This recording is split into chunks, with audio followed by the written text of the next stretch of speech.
Hi friends, welcome to బెండమ్స్ kitchen. ఈరోజు వీడియోలో బ్రేక్ఫాస్ట్లోకి ఇడ్లీ పిండి దోశ పిండి లేకపోయినా కానీ 10 నిమిషాల్లో చాలా చాలా టేస్టీగా ప్రిపేర్ చేసుకునే క్రిస్పీ దోశని, అలాగే ఈ దోశకి కాంబినేషన్గా కొబ్బరి చట్నీని ఎలా ప్రిపేర్ చేసుకోవచ్చో చూపించబోతున్నాను. దోశ చూసారా ఎంత క్రిస్పీగా ఉందో, టేస్ట్ కూడా చాలా చాలా బాగుంటుంది.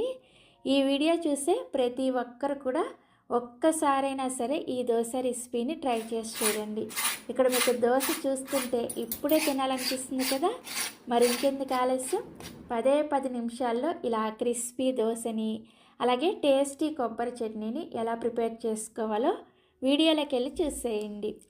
ఈ దోశని ప్రిపేర్ చేసుకోవడం కోసం ఇలా ఒక మిక్సీ జార్ని తీసుకొని ఇందులోకి 1 కప్పు బొంబాయి రవ్వను వేసుకోండి.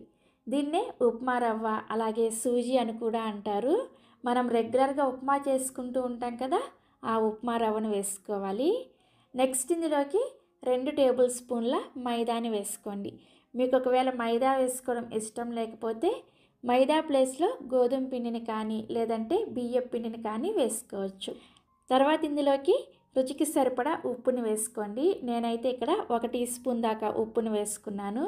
ఇవన్నీ వేసుకున్న తర్వాత వీటిని కొంచెం మెత్తటి పౌడర్ లాగా ఒక 2 నిమిషాల పాటు గ్రైండ్ చేసుకోండి. రవ్వని కొంచెం మెత్తగా గ్రైండ్ చేసుకుంటేనే మనకి దోశ పర్ఫెక్ట్గా వస్తుందన్నమాట. సో ఒక 2 నిమిషాల పాటు ఈ రవ్వని గ్రైండ్ చేసిన తర్వాత మీకు చూపిస్తున్నాను, చూసారా, ఈ విధంగా కొంచెం మెత్తటి పౌడర్ లాగా అవుతుంది. ఇలా గ్రైండ్ చేసుకున్న ఈ రవ్వ పౌడర్ని ఒక మిక్సింగ్ బౌల్లోకి వేసుకోండి.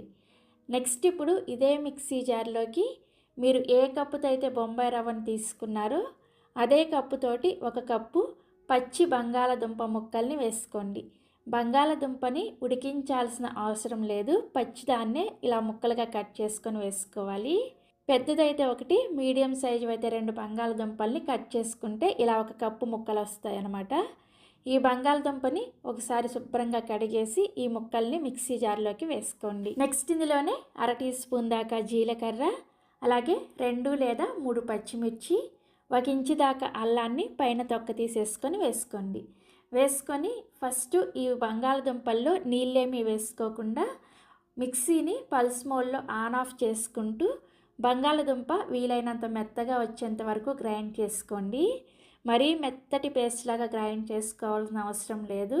ఇక్కడ నేను మీకు బంగాళదుంపని గ్రైండ్ చేసిన తర్వాత చూపిస్తున్నాను, చూసారా, ఇలా కొంచెం కచ్చా పచ్చగా గ్రైండ్ చేసుకున్నా సరిపోతుంది. ఇలా బంగాళదుంపని గ్రైండ్ చేసుకున్న తర్వాత ఇప్పుడు ఇందులోకి 1 కప్పు పుల్లటి పెరుగుని వేసుకోండి. ఇలా ఎప్పుడైనా సరే ఇన్స్టెంట్గా దోశని ప్రిపేర్ చేసుకునేటప్పుడు కొంచెం పులిసిన పెరుగుని వేసుకుంటే టేస్ట్ బాగుంటుంది.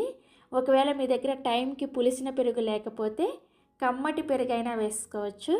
బట్ కమ్మటి పెరుగు వేసుకునే వాళ్ళు మాత్రం ఇలా 1 కప్పు కాకుండా 1 కప్పు పెరుగుని వేసుకోండి, మీకు టేస్ట్ బాగా వస్తుంది అనమాట. నెక్స్ట్ ఇందులోకి 1 కప్పు నీళ్ళని కూడా వేసుకొని ఈ బంగాళదుంపని చాలా మెత్తగా పేస్ట్ లాగా గ్రైండ్ చేసుకోవాలి. మనకి ఇది కొంచెం లిక్విడ్ లాగా గ్రైండ్ అవుతుంది అనమాట. కొంచెం టైం తీసుకొని ఎక్కడా కూడా చిన్న చిన్న పలుకుల్లాగా కూడా లేకుండా బాగా మెత్తగా గ్రైండ్ చేసుకోవాలి. ఇక నేను మీకు బంగాళదుంపని గ్రైండ్ చేసిన తర్వాత చూపిస్తున్నాను, చూసారా, ఇలా బాగా మెత్తగా గ్రైండ్ చేసుకోవాలి. అలాగే ఇక నేను చెప్పిన విధంగా నీళ్ళని వేసుకున్నారంటే మీకు కరెక్ట్గా కన్సిస్టెన్సీ కూడా ఈ విధంగా వస్తుందన్నమాట. సో ఇలా గ్రైండ్ చేసుకున్న ఈ బంగాళదుంప మిశ్రమాన్ని మనం ముందుగా గ్రైండ్ చేసుకున్న ఈ రవ్వ పౌడర్లోకి కొద్దిగా వేసుకుంటూ రవ్వ ఉండలు కట్టకుండా విస్కర్తో కానీ లేదంటే స్పూన్తో కానీ బాగా కలుపుకోండి. ఈ గ్రైండ్ చేసుకున్న బంగాళదుంప నీళ్ళని ఒకేసారి వేసుకోకుండా కొంచెం కొంచెం వేసుకుంటూ కలుపుకుంటేనే మీకు ఈ రవ్వ మిశ్రమం ఉండలు కట్టకుండా ఉంటుందన్నమాట. చూసారా, ఇలా ఫస్ట్ కొంచెం వేసుకొని కలుపుకొని నెక్స్ట్ ఇంకొంచెం ఈ బంగాళదుంప మిశ్రమాన్ని వేసుకుంటూ రవ్వని బాగా కలుపుకోండి. సో మొత్తానికి ఈ బంగాళదుంప మిశ్రమం మొత్తం కూడా రవ్వలో వేసుకొని కలిపిన తర్వాత మనకి పిండి కన్సిస్టెన్సీ చూసారా ఈ విధంగా వస్తుందన్నమాట. ఇక్కడ నేను చెప్పిన కొలతల్ని ఎగ్జాక్ట్గా ఫాలో అవ్వండి, మీకు చాలా పర్ఫెక్ట్గా ఈ దోశ వస్తుంది. ఎక్కడ కూడా చెడిపోయే ఛాన్సే ఉండదన్నమాట. సో పిండి కన్సిస్టెన్సీ ఈ విధంగా వచ్చిన తర్వాత ఇప్పుడు మూత పెట్టేసి 5 నిమిషాల పాటు ఈ పిండిని పక్కన పెట్టుకోండి. ఈలోపు మనం కొబ్బరి చట్నీని ప్రిపేర్ చేసేసుకుందాం. మీకు ఒకవేళ కొబ్బరి చట్నీ ఇష్టం లేకపోతే మన ఛానల్లో చాలా రకాల చట్నీ రెసిపీస్ ఉన్నాయి. ఆ చట్నీ రెసిపీస్ లింకులు అన్నీ కూడా ఈ వీడియో కింద డిస్క్రిప్షన్లో ఇస్తాను, ఒకసారి చెక్ చేయండి. సో కొబ్బరి చట్నీ కోసం మిక్సీ జార్ని తీసుకొని ఇందులోకి అరకప్పు పచ్చి కొబ్బరి ముక్కల్ని వేసుకోండి. నెక్స్ట్ ఇందులోనే 3 లేదా 4 పచ్చిమిర్చిని వేసుకోండి. పచ్చిమిర్చిని వేసుకునేటప్పుడు ఇలా కొంచెం పండిన మిర్చిని వేసుకున్నారంటే చట్నీ టేస్ట్ అనేది చాలా టేస్టీగా వస్తుంది. తర్వాత ఇందులోకి 2 లేదా 3 టేబుల్ స్పూన్ల దాకా పుట్నాల పప్పును వేసుకోండి. వీటిని వేయించిన శనగపప్పు అలాగే చట్నీ పప్పు అని కూడా అంటారు. నెక్స్ట్ ఇందులోనే 1/2 టీ స్పూన్ దాకా జీలకర్ర అలాగే 1/2 టీ స్పూన్ దాకా ఉప్పుని వేసుకోండి. ఉప్పుని మీ రుచికి తగ్గట్టుగా చూసుకొని వేసుకోండి. తర్వాత ఇందులోనే 1 ఇంచు దాకా అల్లాన్ని పైన తొక్క తీసేసి వేసుకోండి. నెక్స్ట్ ఇందులోనే 1 పిడికెడు వరకు కొత్తిమీరని కాడలతో సహా వేసుకోండి. ఇలా కొత్తిమీర వేసుకుంటే ఈ చట్నీ టేస్ట్ అనేది చాలా చాలా బాగుంటుంది. అన్నీ పచ్చివే వేసుకొని గ్రైండ్ చేసుకున్నా కానీ ఈ కొబ్బరి చట్నీ చాలా టేస్టీగా ఉంటుంది. నెక్స్ట్ ఇందులోనే 2 టేబుల్ స్పూన్ల దాకా పెరుగుని వేసుకోండి. పెరుగు ప్లేస్లో మీరు కావాలంటే కొద్దిగా చింతపండుని కూడా వేసుకోవచ్చు. ఇవన్నీ వేసుకున్న తర్వాత ఫస్ట్ నీళ్ళేమీ వేసుకోకుండా కొంచెం కచ్చా పచ్చాగా గ్రైండ్ చేసుకోండి. చూసారా, ఇలా కొంచెం కచ్చా పచ్చాగా గ్రైండ్ చేసుకున్న తర్వాత ఇప్పుడు ఇందులోకి కొంచెం నీళ్ళని వేసుకుంటూ చట్నీని కొంచెం గట్టిగానే గ్రైండ్ చేసుకోండి. దోశ కోసం అయితే చట్నీ కొంచెం గట్టిగా ఉంటేనే టేస్ట్ బాగుంటుంది. చూసారా, ఈ విధంగా చట్నీని గ్రైండ్ చేసుకొని సర్వింగ్ బౌల్లోకి తీసుకోండి. ఇప్పుడు ఈ చట్నీకి తాలింపు పెట్టుకోవడం కోసం స్టవ్ మీద తాలింపు గిన్నెను పెట్టుకొని 1 టీ స్పూన్ దాకా నూనెను వేసుకొని వేడి చేసుకోండి. నూనె వేడైన తర్వాత ఇందులోకి 1/2 టీ స్పూన్ మినపగుళ్ళని వేసుకొని మినపగుళ్ళని లో ఫ్లేమ్లోనే కొంచెం రంగు వచ్చేంత వరకు వేయించుకోండి. చూసారా, మినపగుళ్ళు ఇలా రంగు వచ్చిన తర్వాత ఇందులోకి 1/2 టీ స్పూన్ దాకా ఆవాలను కూడా వేసుకొని ఆవాలు చిటపటలాడేటప్పుడు 2 ఎండుమిర్చిని అలాగే 1 రెమ్మ కరివేపాకును కూడా వేసుకొని తాలింపును చక్కగా లో ఫ్లేమ్లోనే ఇలా వేయించేసుకొని ఈ తాలింపుని తీసుకొచ్చి మనం ముందుగా గ్రైండ్ చేసుకున్న ఈ చట్నీలో వేసుకొని కలుపుకోండి. అంతే, చాలా చాలా చాలా టేస్టీగా ఉండే కొబ్బరి చట్నీ రెడీ అయిపోయింది. సో మనం చట్నీ రెడీ చేసుకునేసరికి ఒక 5 నిమిషాల టైం సరిపోతుంది. 5 నిమిషాల తర్వాత మనం ముందుగా కలిపి పెట్టుకున్న పిండి మీద మూత తీసేసి పిండి కన్సిస్టెన్సీ చూపిస్తున్నాను చూసారా. మనకి కొంచెం ఈ రవ్వ కాబట్టి ఈ బంగాళదుంప నీళ్ళని పీల్చుకొని కొంచెం ఇలా కన్సిస్టెన్సీ గట్టిగా అవుతుందన్నమాట. ఇప్పుడు ఇందులోకి 1/4 టీ స్పూన్ దాకా వంట సోడాని వేసుకోండి. అప్పటికప్పుడే దోశ వేసుకుంటున్నాం కాబట్టి ఇలా కొంచెం వంట సోడా వేసుకుంటే దోశ చాలా పర్ఫెక్ట్గా వస్తుంది. నెక్స్ట్ ఈ వంట సోడా మీద 1 టీ స్పూన్ దాకా నీళ్ళను కూడా వేసుకొని వంట సోడా అంతా కూడా పిండిలో బాగా కలిసేటట్లుగా కలుపుకోండి. కలుపుకున్న తర్వాత మీకు పిండి కన్సిస్టెన్సీ చూపిస్తున్నాను చూసారా, మరీ పలుచగా కాకుండా మరీ గట్టిగా కాకుండా ఈ వీడియోలో చూపిస్తున్న విధంగా పిండి రెడీ అవుతుంది. నేను చెప్పినట్లుగా ఎగ్జాక్ట్గా నీళ్ళను కూడా అదే విధంగా వేసుకోండి. సో మనకి దోశ వేసుకోవడం కోసం దోశల పిండి రెడీ అయిపోయింది. ఇప్పుడు ఈ వంట సోడా వేసుకొని కలిపిన తర్వాత మీరు వెంటనే దోశ వేసేసుకోవాలి. వంట సోడా వేసుకొని కలిపిన తర్వాత పిండిని పక్కన పెట్టేశారంటే మీకు దోశ పర్ఫెక్ట్గా రాదనమాట. మీరు దోశ వేసుకోవడానికి రెడీగా ఉన్నప్పుడు మాత్రమే పిండిలో ఇలా వంట సోడాని వేసుకొని కలుపుకోండి. ఇప్పుడు దోశ వేసుకోవడం కోసం స్టవ్ మీద దోశల పెనాన్ని పెట్టుకొని బాగా వేడి చేసుకోండి. నేను ఇక్కడ ఈరోజు ఐరన్ ప్యాన్లో దోశ వేసి చూపిస్తున్నాను. మీరు కావాలంటే ఇదే పిండితో నాన్ స్టిక్ దోశ ప్యాన్ మీద కూడా వేసుకోవచ్చు. సో ప్యాన్ బాగా వేడైన తర్వాత 1 టీ స్పూన్ దాకా నూనెను వేసుకొని ఇది ఐరన్ ప్యాన్ కాబట్టి ఉల్లిపాయతో ఈ విధంగా ప్యాన్ అంతా కూడా ఈ నూనెని అప్లై చేసుకోండి. ఇలా చేసిన తర్వాత దీని మీద కొద్దిగా నీళ్ళని చిలకరించుకొని టిష్యూ పేపర్తో కానీ కాటన్ క్లాత్తో కానీ ప్యాన్ని శుభ్రంగా క్లీన్ చేసేయండి.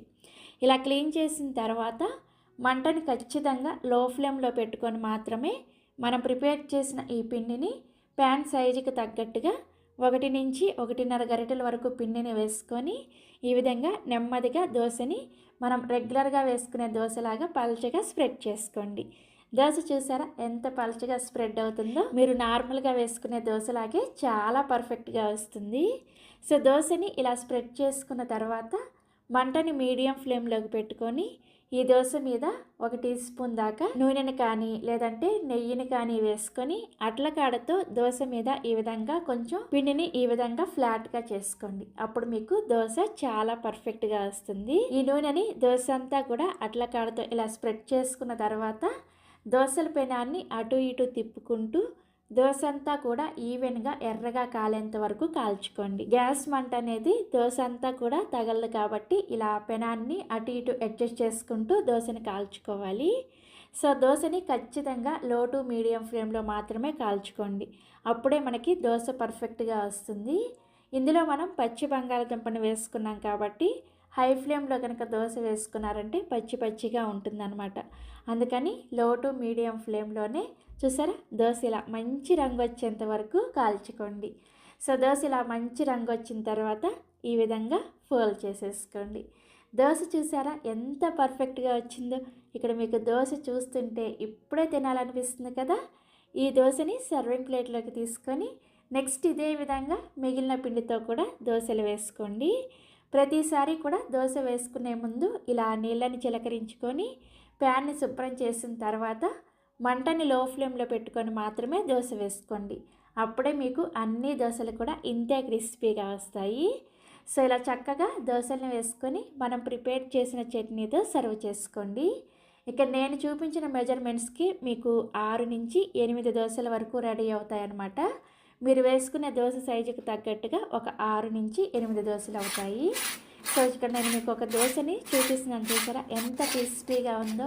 మంచి రంగుతో చాలా చాలా టేస్టీగా కూడా ఉంటుంది. తప్పకుండా మీరు కూడా ఈ దోశ రెసిపీని ఒక్కసారైనా సరే ట్రై చేసి చూడండి. ట్రై చేస్తారు కదా. ట్రై చేసిన తర్వాత మీకు టేస్ట్ ఎలా అనిపించింది, అలాగే మీకు దోశ ఎలా వచ్చిందో కూడా కింద కామెంట్ సెక్షన్లో నాతో షేర్ చేసుకోవడం అస్సలు మర్చిపోవద్దు. వడపిండి లేకపోయినా కానీ అప్పటికప్పుడే చకచకా పిండి కలిపేసి ఇలా క్రిస్పీ వడల్ని, అలాగే ఈ వడలకి కాంబినేషన్గా టేస్టీ ఉల్లిపాయ పచ్చడిని ఎలా ప్రిపేర్ చేసుకోవచ్చో చూపించబోతున్నాను. ఈ రెండింటి కాంబినేషన్తో ఒకసారి బ్రేక్ఫాస్ట్ అయినా లేదంటే ఈవినింగ్ స్నాక్స్కైనా ఒక్కసారి తిని చూడండి. నిజంగా చాలా చాలా టేస్టీగా ఉంటాయి. అంతేకాకుండా ప్రిపేర్ చేసుకోవడం చాలా ఈజీ. ఒక 10 నుంచి 15 నిమిషాల్లోనే ప్రిపేర్ చేసేసుకోవచ్చు. ఫస్ట్ నేను చట్నీని ఎలా ప్రిపేర్ చేసుకోవాలో చూపిస్తాను. చట్నీని ప్రిపేర్ చేసుకోవడం కోసం స్టవ్ ఆన్ చేసి ఇలా ఒక ప్యాన్ పెట్టుకొని ఇందులోకి 1 టేబుల్ స్పూన్ నూనెని వేసుకొని వేడి చేసుకోండి. నూనె వేడైన తర్వాత ఒక పెద్ద ఉల్లిపాయని ఇలా పొడవుగా పెద్ద పెద్ద ముక్కలుగా కట్ చేసుకొని వేసుకోండి. ఈ ఉల్లిపాయలు కొంచెం వేగి ఉల్లిపాయ రెప్పలు సపరేట్ అయ్యేంత వరకు మంటని లో టు మీడియంకి అడ్జస్ట్ చేసుకుంటూ ఫ్రై చేసుకోండి. చూసారా ఉల్లిపాయ రెబ్బలు అన్నీ కూడా ఇలా సపరేట్ అయిన తర్వాత ఇప్పుడు ఇందులోకి ఒక 15 నుంచి 20 వరకు పొట్టు తీసేసిన వెల్లుల్లి రెబ్బల్ని వేసుకోండి. ఈ రెండింటిని కూడా కలుపుకుంటూ ఉల్లిపాయ రెబ్బలు కొంచెం లైట్గా రంగు మారేంత వరకు వేయించుకోవాలి. ఈ చట్నీ కోసం ఉల్లిపాయలు మరీ గోల్డెన్ బ్రౌన్ కలర్లో వేగకూడదు అనమాట. సో చూసారా ఉల్లిపాయలు ఇలా కొంచెం వేగిన తర్వాత ఇందులోకి ఒక 12 నుంచి 15 వరకు ఎండుమిర్చిని వేసుకోండి. ఈ ఎండుమిర్చిని కూడా ఒకసారి బాగా కలుపుకొని మరొక నిమిషం పాటు ఈ ఎండుమిర్చి పాటుగా ఉల్లిపాయని వేయించుకోండి. సో మొత్తానికి ఉల్లిపాయ చూసారా ఇలా కొంచెం లైట్గా రంగు మారేటప్పుడు ఇందులోకి కొద్దిగా చింతపండుని వేసుకోండి. చింతపండుని మరీ ఎక్కువగా వేసుకోకూడదు, జస్ట్ కొంచెం వేసుకొని ఒకసారి కలిపేసుకొని స్టవ్ ఆఫ్ చేసేసి ఈ మిశ్రమం మొత్తాన్ని కూడా పూర్తిగా చల్లారనివ్వండి. సో ఈ ఉల్లిపాయ మిశ్రమం పూర్తిగా చల్లారిన తర్వాత మిక్సీ జార్లోకి వేసుకొని ఇందులోకి రుచికి సరిపడా ఉప్పు కూడా వేసేసుకొని ఫస్ట్ నీళ్ళేమీ వేసుకోకుండా కొంచెం కచ్చా పచ్చాగా గ్రైండ్ చేసుకోండి. చూసారా చట్నీని ఇలా ఫస్ట్ గ్రైండ్ చేసుకున్న తర్వాత ఇప్పుడు ఇందులోకి చట్నీని గ్రైండ్ చేసుకోవడానికి అవసరమైన నీళ్ళని ఒకేసారి కాకుండా కొంచెం కొంచెం వేసుకుంటూ చట్నీని బాగా మెత్తగా గ్రైండ్ చేసుకోండి.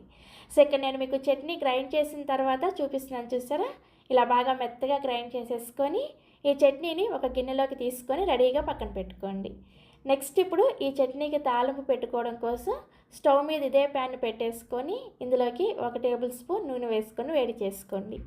నూనె వేడైన తర్వాత ఇందులోకి 1/2 టీ స్పూన్ చొప్పున పోపు దినుసులను వేసుకోండి. మినపప్పు, ఆవాలు, పచ్చిశనగపప్పు, అలాగే జీలకర్ర ఇవన్నీ వేసుకొని వీటిని లో ఫ్లేమ్లోనే కొద్దిగా వేయించుకోవాలి. సో మనకి తాలింపు గింజలు చక్కగా వేగిన తర్వాత ఇందులోకి ఒక రెమ్మ కరివేపాకును కూడా వేసుకొని ఈ తాలింపును చక్కగా ఫ్రై చేసేసుకొని ఈ చట్నీలో వేసుకొని కలుపుకోండి. అంతే, మీరు కావాలంటే తాలింపులో ఎండుమిర్చిని కూడా వేసుకోవచ్చు. సో ఇలా చక్కగా తాలింపు వేసుకొని కలుపుకొని ఈ చట్నీని మీరు ఇప్పుడు మనం ప్రిపేర్ చేసుకోబోతున్న ఈ వడల్లోకైనా లేదంటే మీరు రెగ్యులర్గా ప్రిపేర్ చేసుకునే ఏ బ్రేక్ఫాస్ట్తో అయినా సరే సర్వ్ చేసుకోవచ్చు. చాలా సింపుల్గా చేసుకోవచ్చు. టేస్ట్ అయితే చాలా చాలా బాగుంటుంది. తప్పకుండా ట్రై చేయండి. సో మనకి చట్నీ రెడీ అయిపోయింది కదా.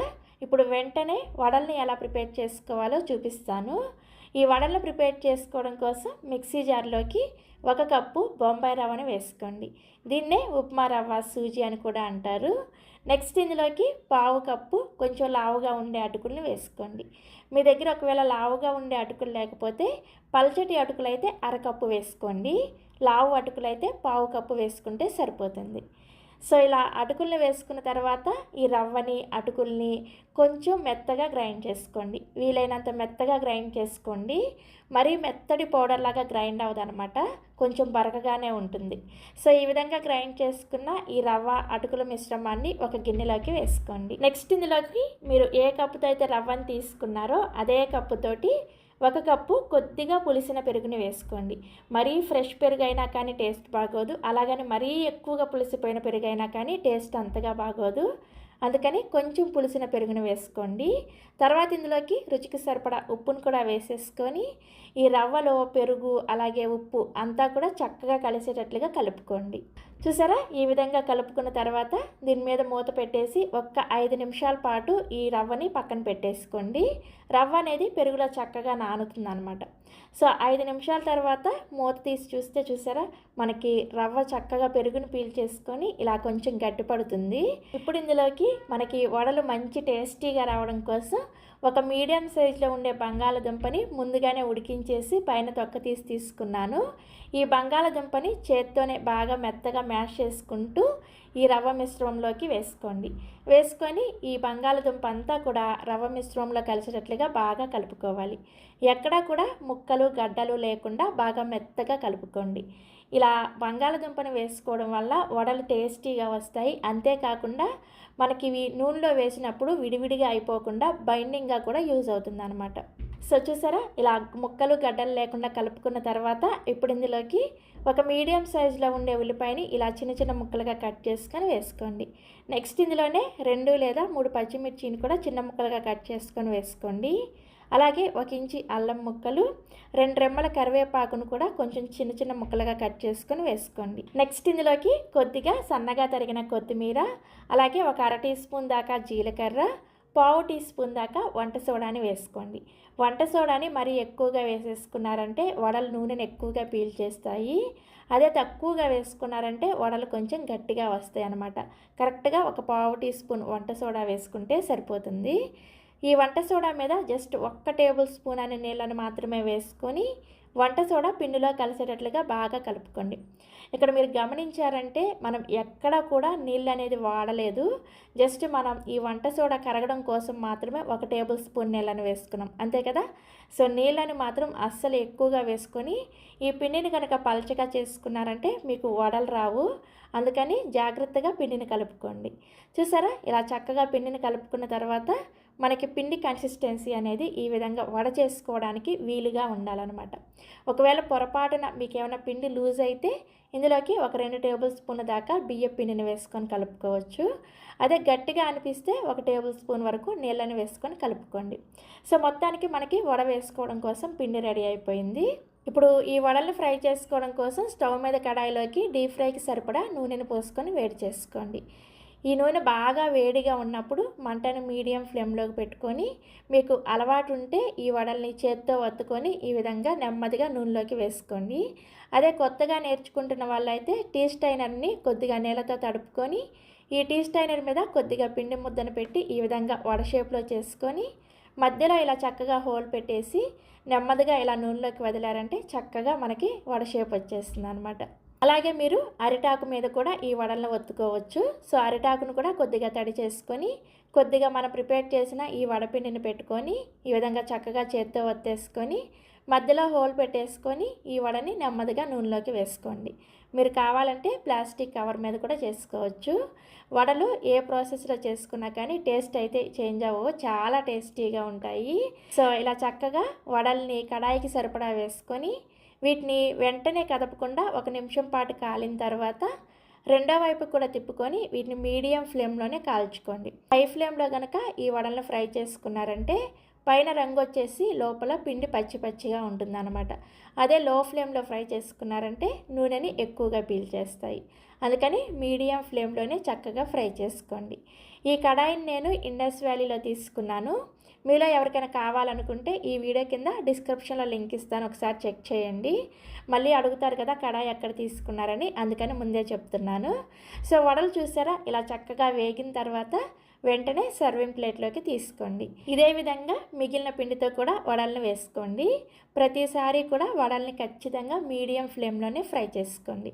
సో ఇలా వడలన్నీ కూడా వేసుకున్న తర్వాత సర్వింగ్ ప్లేట్లోకి తీసుకొని మనం ప్రిపేర్ చేసిన ఈ ఉల్లిపాయ చట్నీతో సర్వ్ చేసుకోండి.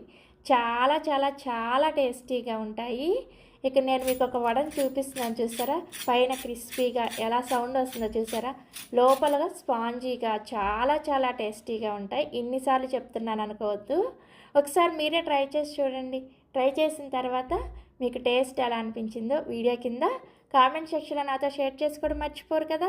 ఇడ్లీ పిండి లేనప్పుడు కూడా అప్పటికప్పుడే బ్రేక్ఫాస్ట్లోకైనా డిన్నర్లోకైనా 15 నుంచి 20 నిమిషాల్లోనే ఇలా దూదుల్లాంటి మెత్తటి ఇడ్లీలని, అదేవిధంగా ఈ ఇడ్లీలకి కాంబినేషన్గా టేస్టీ చట్నీని ఎలా ప్రిపేర్ చేసుకోవచ్చో చూపించబోతున్నాను. ఫస్ట్ మనం ఇడ్లీ పిండిని ప్రిపేర్ చేసుకోవడం కోసం నేను ఇక్కడ రైస్ కుక్కర్ కప్పుతో అరకప్పు కొంచెం లావుగా ఉండే అటుకులను తీసుకున్నాను. మీరు కావాలంటే పల్చగా ఉండే అటుకులైనా సరే తీసుకోవచ్చు. వీటిని మిక్సీ జార్లోకి వేసుకొని కొంచెం బరకగా గ్రైండ్ చేసుకోండి. మరీ మెత్తటి పౌడర్ లాగా కాకుండా చూసారా ఇలా కొంచెం బరకగా గ్రైండ్ చేసుకొని ఈ అటుకుల పౌడర్ని ఒక గిన్నెలోకి వేసుకోండి. నెక్స్ట్ ఇప్పుడు మీరు ఏ కప్పుతో అయితే అటుకుల్ని తీసుకున్నారో అదే కప్పుతోటి 1 కప్పు బొంబాయి రవ్వని తీసుకోండి. దీన్నే ఉప్మా రవ్వ, సూజీ అని కూడా అంటారు.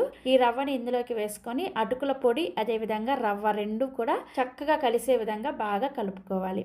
ఇలా కలుపుకున్న తర్వాత ఇందులోకి సేమ్ కప్పుతోటి 1 కప్పు పులిసిన పెరుగుని వేసుకోండి. మీ దగ్గర పులిసిన పెరుగు లేకపోతే కమ్మటి పెరుగు అయినా సరే వేసుకోవచ్చు. పెరుగును వేసుకున్న తర్వాత ఇదంతా కూడా చక్కగా కలిసే విధంగా బాగా కలుపుకోవాలి. కలుపుకున్న తర్వాత ఇందులోకి నీళ్ళని ఒకేసారి వేసుకోకుండా కొంచెం కొంచెం వేసుకుంటూ ఈ పిండిని మనం రెగ్యులర్గా ఇడ్లీ పిండిని ఎలా ప్రిపేర్ చేసుకుంటామో ఆ విధంగా ప్రిపేర్ చేసుకోవాలి. మరీ పల్చగా ప్రిపేర్ చేసుకోకూడదు, కొంచెం గట్టిగానే ఉండాలన్నమాట ఈ పిండి. చూసారా ఇలా కలుపుకున్న తర్వాత మూత పెట్టేసి 10 నిమిషాల పాటు పక్కన పెట్టుకోండి. ఈ లోపు మనకి చక్కగా రవ్వ నానుతుందన్నమాట.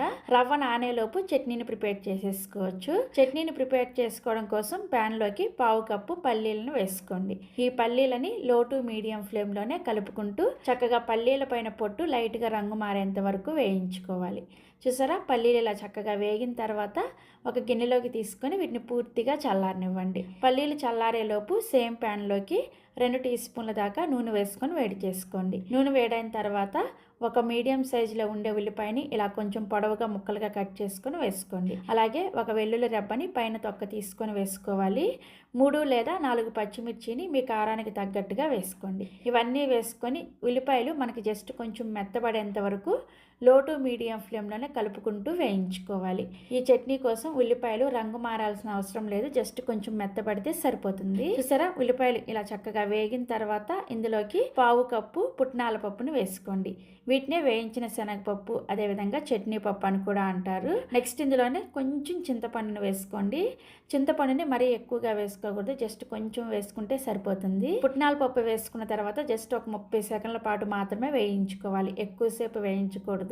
వేయించిన తర్వాత స్టవ్ ఆఫ్ చేసేసి ఈ మిశ్రమం మొత్తాన్ని కూడా పూర్తిగా చల్లారనివ్వండి. సో మనం వేయించుకున్న ఈ ఉల్లిపాయ మిశ్రమం పూర్తిగా చల్లారిన తర్వాత మిక్సీ జార్లోకి వేసుకొని ఇందులోకి మనం ముందుగా వేయించుకున్న పల్లీలకి నేను ఇక్కడ సగం పల్లీలకి పొట్టు తీసుకున్నాను. మీరు కావాలంటే పొట్టుతో సహా కూడా వేసుకోవచ్చు. తర్వాత ఇందులోకి రుచికి సరిపడా ఉప్పుని అలాగే చట్నీని గ్రైండ్ చేసుకోవడం కోసం అవసరమైన నీళ్ళని ఒకేసారి కాకుండా కొంచెం కొంచెం వేసుకుంటూ చట్నీని బాగా మెత్తగా గ్రైండ్ చేసుకోవాలి. చూసారా ఇలా బాగా మెత్తగా గ్రైండ్ చేసేసుకొని ఒక గిన్నెలోకి తీసుకోండి. ఇదే మిక్సీ జార్లోకి కొద్దిగా నీళ్ళని వేసుకొని చట్నీని కొంచెం పల్చగా ప్రిపేర్ చేసుకోండి. ఇడ్లీలోకి చట్నీ కొంచెం పల్చగా ఉంటేనే టేస్టీగా ఉంటుంది. ఇప్పుడు ఈ చట్నీకి తాలింపు పెట్టుకోవడం కోసం తాలింపు గిన్నెలోకి 1 టీ స్పూన్ దాకా నూనెని వేసుకొని వేడి చేసుకోండి. నూనె వేడైన తర్వాత పోపు దినుసులను వేసుకోండి. ఆవాలు, మినపగుళ్ళు, పచ్చిశనగపప్పు, అలాగే జీలకర్ర. ఈ పోపు దినుసులను వేసుకున్న తర్వాత ఒక ఎండుమిర్చిని, అదేవిధంగా కొద్దిగా కరివేపాకును కూడా వేసేసుకొని తాలింపును చక్కగా లో ఫ్లేమ్లోనే వేయించుకోండి. తాలింపు ఇలా చక్కగా వేగిన తర్వాత మనం గ్రైండ్ చేసుకున్న ఈ చట్నీలో వేసుకొని కలుపుకోండి. సో చూసారా, మనకి చాలా ఈజీగా టేస్టీగా చట్నీ రెడీ అయిపోయింది. ఈ చట్నీ మీరు ఈ ఇడ్లీలోకే కాకుండా మీరు రెగ్యులర్గా ప్రిపేర్ చేసుకునే ఏ బ్రేక్ఫాస్ట్ అయినా సరే సర్వ్ చేసుకోవచ్చు. చాలా చాలా టేస్టీగా ఉంటుంది. దోశలకైతే కొంచెం గట్టిగా రెడీ చేసుకున్నారంటే సరిపోతుంది. సో 10 నిమిషాల తర్వాత మనం ముందుగా ప్రిపేర్ చేసుకున్న ఈ రవ్వను చూపిస్తున్నాను చూసారా, నీళ్ళన్నీ కూడా పీల్ చేసుకొని ఇలా కొంచెం గట్టి పడుతుంది. ఇప్పుడు ఇందులోకి మళ్ళీ కొంచెం నీళ్ళని వేసుకుంటూ పిండిని కలుపుకుంటూ మనం రెగ్యులర్ గా ఇడ్లీ పిండిని ఎలా అయితే రెడీ చేసుకుంటామో ఆ విధంగా రెడీ చేసుకోవాలి. ఈ రవ్వని కలుపుకునేటప్పుడే ఇందులోకి రుచికి సరిపడా ఉప్పును కూడా వేసేసుకొని కలుపుకోండి. సో ఇలా కలుపుకున్న తర్వాత ఇప్పుడు ఇందులోకి ఒక 1/2 టీ స్పూన్ దాకా ఈనోని, ఎలాంటి ఫ్లేవర్ లేని బ్లూ కలర్ ఈనో ఉంటుంది కదా, ఆ ఈనోని ఒక 1/2 టీ స్పూన్ దాకా వేసుకోండి. మీ దగ్గర ఈనో అవైలబుల్గా లేకపోతే ఒక 1/2 టీ స్పూన్ దాకా వంట సోడాని కూడా వేసుకోవచ్చు, లేదంటే బేకింగ్ పౌడర్ అయినా సరే వేసుకోవచ్చు అనమాట. మీ దగ్గర బేకింగ్ పౌడర్ కానీ, వంట సోడా కానీ, ఈనో కానీ ఏవి ఉన్నా కానీ వేసుకోవచ్చు. ఇన్స్టెంట్గా ప్రిపేర్ చేసే ఇడ్లీ కాబట్టి ఇలా ఏదో ఒకటి వేసుకుంటేనే మీకు ఇడ్లీ సాఫ్ట్గా వస్తాయి అనమాట. అలాగే ఈ ఇడ్లీని ఉడికించుకునే ముందే మనం పిండిలోకి ఇలా ఈనోని వేసుకొని కలుపుకోవాలి. ఈనో వేసుకొని పిండిని కలిపి పక్కన పెట్టుకోకూడదు అనమాట, అప్పటికప్పుడే యూస్ చేసేసుకోవాలి. సో ఇలా కలుపుకున్న తర్వాత ఇప్పుడు ఇడ్లీ ప్లేట్లలో కొద్దిగా నూనెని కానీ నెయ్యిని కానీ రాసుకొని ఇడ్లీ ప్లేట్ని గ్రీస్ చేసుకున్న తర్వాత మనం మామూలుగా ఇడ్లీని ఎలా అయితే పెట్టుకుంటామో అదే విధంగా ఇడ్లీ ప్లేట్లలో ఇడ్లీలను పెట్టేసుకోండి. ఇక్కడ నేను చూపించిన మెజర్మెంట్స్కి మీకు 3 ప్లేట్ల ఇడ్లీ రెడీ అవుతాయి అనమాట. అంటే 12 ఇడ్లీ రెడీ అవుతాయి. దాన్ని బట్టి మీరు కొలతల్ని పెంచుకోవడం కానీ తగ్గించుకోవడం కానీ చేసుకోండి.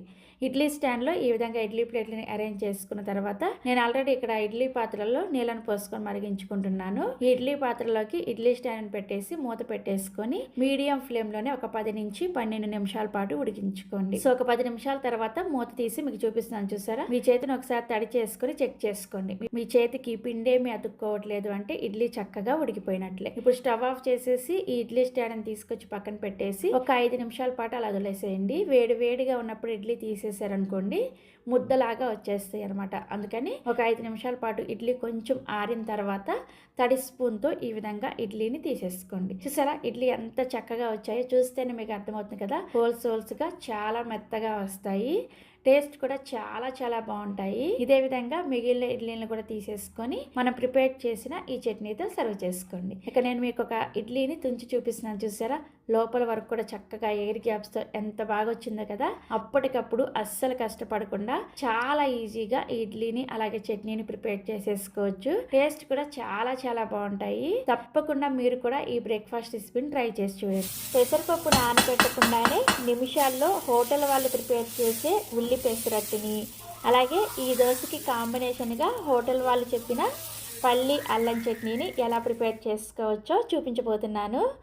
మనం రెగ్యులర్గా పెసరట్టు వేసుకోవాలంటే 8 గంటల సేపు పెసర నానబెట్టుకొని దోశ వేసుకుంటూ ఉంటాం కదా, బట్ హోటల్స్లో అయితే అలా చేయరంట. నేను రీసెంట్గానే ఈ హోటల్ స్టైల్ ఉల్లి పెసరట్టు రెసిపీని తెలుసుకొని ఇంట్లో ట్రై చేశాను.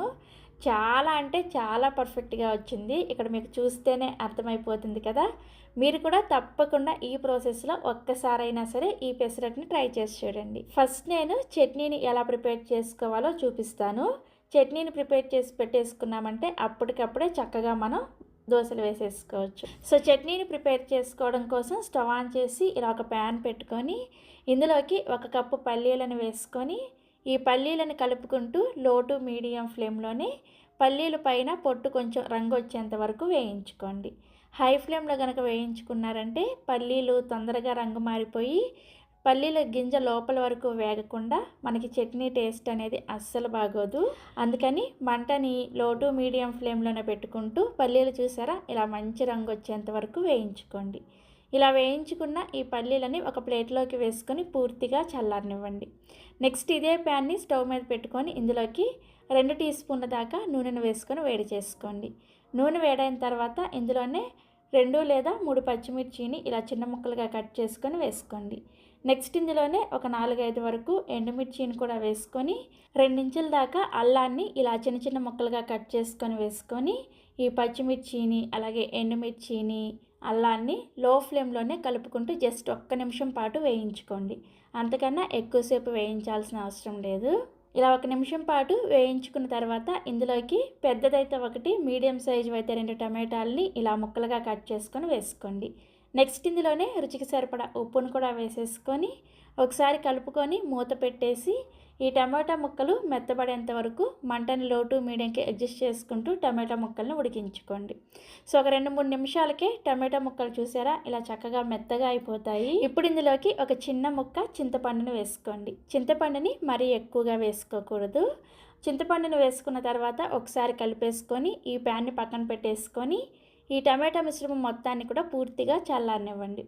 టమాటా మిశ్రమం చల్లారేలోపు మనం చక్కగా చట్నీకి తాలింపు పెట్టేసుకుందాము.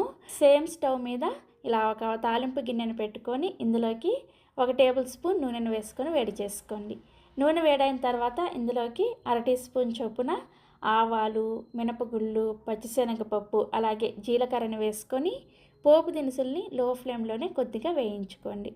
పోపు దినుసులు కొద్దిగా వేగిన తర్వాత ఇందులోనే ఒక ఎండుమిర్చిని అలాగే కరివేపాకును కూడా వేసుకొని తాలింపుని చక్కగా లో ఫ్లేమ్లోనే వేయించేసుకొని స్టవ్ ఆఫ్ చేసేసి తాలింపుని రెడీగా పక్కన పెట్టేసుకోండి.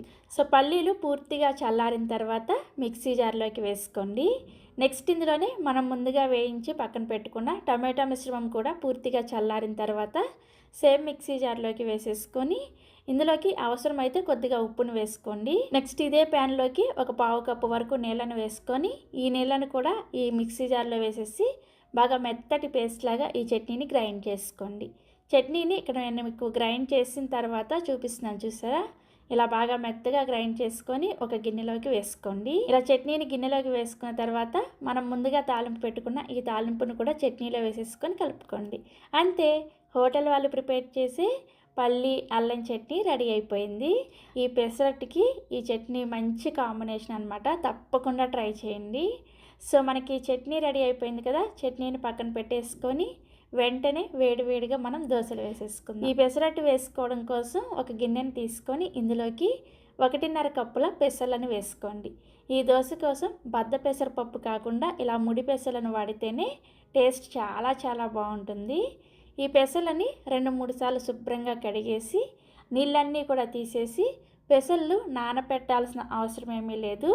డైరెక్ట్గా వీటిని గ్రైండర్లోకి వేసుకోండి. మీ దగ్గర ఒకవేళ గ్రైండర్ లేకపోతే మిక్సీ జార్లో కూడా వేసుకోవచ్చు. పెసలన్నీ కూడా గ్రైండర్లోకి వేసుకున్న తర్వాత ఇందులోకి 1/2 టీ స్పూన్ పసుపుని అలాగే రుచికి సరిపడా ఉప్పుని 1 టీ స్పూన్ జీలకర్రను కూడా వేసుకొని మీరు ఇందాక ఏ కప్పుతో అయితే పెసలను కొలుచుకొని తీసుకున్నారో అదే కప్పుతోటి 1.5 కప్పుల పెసలకి 1.5 కప్పుల నీళ్ళను పోసుకొని గ్రైండర్ని ఆన్ చేసేసి ఒక 10 నుంచి 15 నిమిషాల పాటు దీన్ని గ్రైండ్ చేసుకోండి. ఫస్ట్ మీకు చూస్తే నీళ్ళు ఎక్కువగా అయినట్లు అనిపిస్తాయి, బట్ మనకి పెసలు నలిగే కొద్దీ కరెక్ట్గా సరిపోతాయి. సో ఫైనల్గా పెసరపిండి గ్రైండ్ అయిన తర్వాత మీకు చూపిస్తున్నాను చూసారా, మరీ మెత్తటి పేస్ట్ లాగా కాకుండా కొంచెం లైట్గా బరకగా వచ్చేంత వరకు గ్రైండ్ చేసుకోవాలి. ఇలా గ్రైండ్ చేసుకున్న ఈ పెసరపిండిని ఒక గిన్నెలోకి తీసుకోండి. సో పిండి అంతా కూడా ఇలా గిన్నెలోకి తీసుకున్న తర్వాత ఇందులోకి మరొక 1/2 కప్పు నీళ్ళను వేసుకొని పిండిని ఇక్కడ నేను మీకు వీడియోలో చూపిస్తున్నాను చూసారా, ఈ కన్సిస్టెన్సీలో రెడీ చేసుకోవాలి. మనం రెగ్యులర్గా దోశ వేసుకునేటప్పుడు పిండిని గరిటె జారుగా ప్రిపేర్ చేసుకుంటాం కదా, బట్ ఈ పెసరట్టుకు మాత్రం ఖచ్చితంగా దోశల పిండి కన్సిస్టెన్సీ అనేది చాలా ఇంపార్టెంటు. ఖచ్చితంగా ఇలా కొంచెం గట్టిగానే ప్రిపేర్ చేసుకోవాలి. సో మనకి పెసరట్టు వేసుకోవడం కోసం పిండి రెడీ అయిపోయింది. ఇప్పుడు స్టవ్ మీద దోశల పెనాన్ని పెట్టుకొని పెనాన్ని బాగా వేడి చేసుకోండి. పెనం వేడైన తర్వాత ఇలా ఒక చుక్క నూనెను వేసుకొని ఉల్లిపాయతో పెనం అంతా కూడా ఈ విధంగా రబ్ చేసుకోండి. ఐరన్ పెనం కాబట్టి ఈ విధంగా ప్రిపేర్ చేస్తున్నాను. అదే మీరు నాన్ స్టిక్ మీద అయితే డైరెక్ట్గా వేసేసుకోవచ్చు. నెక్స్ట్ దీని మీద కొద్దిగా నీళ్ళని చిలకరించుకొని ప్యాన్ శుభ్రంగా క్లీన్ చేసిన తర్వాత మంటని లో ఫ్లేమ్లోకి పెట్టుకొని ఈ దోశని నార్మల్ గరిటతో కాకుండా ఇలా ఫ్లాట్గా ఉండే ఒక గిన్నెలోకి పిండిని తీసుకొని ఈ విధంగా నెమ్మదిగా దోశని స్ప్రెడ్ చేసుకోండి. ఇలా వేసుకోవడం వల్ల దోశ చాలా పర్ఫెక్ట్గా వస్తుంది. ఇలా దోశ వేసుకున్న తర్వాత దీని మీద సన్నగా తరిగిన ఉల్లిపాయ ముక్కలు, అలాగే పచ్చిమిర్చి ముక్కలు, అల్లం ముక్కలు, అలాగే కొద్దిగా జీలకర్ర, తురిమిన క్యారెట్ కొద్దిగా వేసుకొని దీని మీదే కొద్దిగా నూనెను కూడా వేసుకొని ఈ దోశని అన్ని వైపులు కూడా చక్కగా ఎర్రగా కాలేంత వరకు పెనాన్ని అటు ఇటు తిప్పుకుంటూ కాల్చుకోండి. దోశ సరిగా కాలలేదు అంటే పెనానికి అతుక్కున్నట్టుగా వస్తుందన్నమాట. మనకి ఇంట్లో ఉన్న పొయ్యిలకి ఇంత పెద్ద మంట రాదు కాబట్టి మనం ఈ విధంగా ప్యాన్ని అడ్జస్ట్ చేసుకుంటూ కాల్చుకోవాలి. సో దోశ ఇలా చక్కగా కాలిన తర్వాత చూసారా ఈ విధంగా ఫోల్డ్ చేసేసుకోండి. చూసారా దోశ ఎంత పర్ఫెక్ట్గా వచ్చిందో. నాకు ఇక్కడ సైడ్స్న మంట సరిగా తగలలేదనమాట, అందుకని సైడ్స్న కొంచెం ఇలా తునిగినట్టుగా వచ్చింది. నెక్స్ట్ దోశ వచ్చేసి నేను కొంచెం చిన్నగా వేసాను. దోశ వేసిన తర్వాత సేమ్ ఇదే విధంగా ఉల్లిపాయ ముక్కలు, పచ్చిమిర్చి ముక్కలు, అలాగే అల్లం ముక్కలు, జీలకర్ర, తురిమిన క్యారెట్ ఇవన్నీ వేసుకొని అట్ల కాడతో ఒకసారి ఈ విధంగా లైట్గా ప్రెస్ చేశారంటే చక్కగా ఇవి దోశకి అతుక్కుపోతాయి. నెక్స్ట్ దీని మీద కొద్దిగా నూనెను వేసుకొని నేనైతే ఈ దోశని రెండో వైపు కూడా కాల్చుకుంటున్నాను. మీ ఇష్టం, మీరు కావాలంటే ఒక సైడే కాల్చుకొని కూడా తీసుకోవచ్చు. సో దోశ ఇలా చక్కగా రెండు వైపులు కాలిన తర్వాత ఈ విధంగా ఫోల్డ్ చేసేసుకోండి. సో ఈ విధంగా హోటల్ వాళ్ళు అప్పటికప్పుడే పెసరపప్పు నానబెట్టకుండానే దోశలు వేస్తారనమాట. చాలా చాలా చాలా టేస్టీగా ఉంటాయి. ఇలా ప్రిపేర్ చేసిన పెసరట్టుని సర్వింగ్ ప్లేట్లోకి తీసుకొని హోటల్ స్టైల్లో ప్రిపేర్ చేసిన ఈ పల్లి అల్లం చట్నీతో సర్వ్ చేసుకోండి. ఇక్కడ మీకు దోశ చూస్తుంటే నిజం చెప్పండి నోరు ఊరుతుంది కదా, ఎప్పుడెప్పుడు ట్రై చేస్తామో అనిపిస్తుంది కదా. మరి ఇంకెందుకు ఆలస్యం, వెంటనే ట్రై చేసేయండి, పెద్దగా టైం కూడా పట్టదు. సో ట్రై చేస్తారు కదా, ట్రై చేసిన తర్వాత మీ ఫీడ్బ్యాక్ని నాతో షేర్ చేసుకోవడం మర్చిపోరు కదా. అలాగే మరిన్ని Emmy, tasty and hotel secret breakfast recipes కోసం పెండెమ్స్ కిచెన్ని సబ్స్క్రైబ్ చేసుకోండి. Thank you.